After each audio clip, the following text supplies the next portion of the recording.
दुनिया का मकबूल तरीन सर्च इंजन गूगल बड़ी मुश्किल में फंस गया।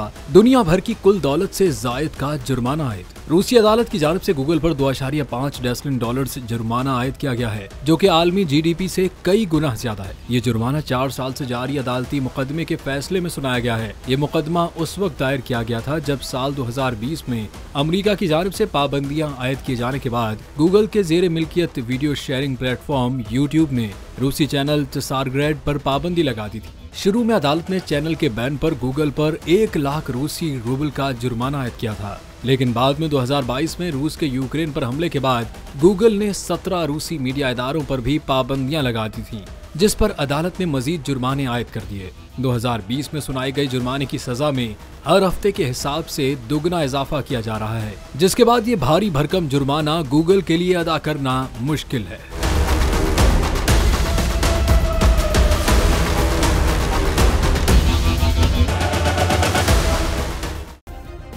सब्सक्राइब करें और बेल दबाएं ताकि कोई खबर रह न जाए।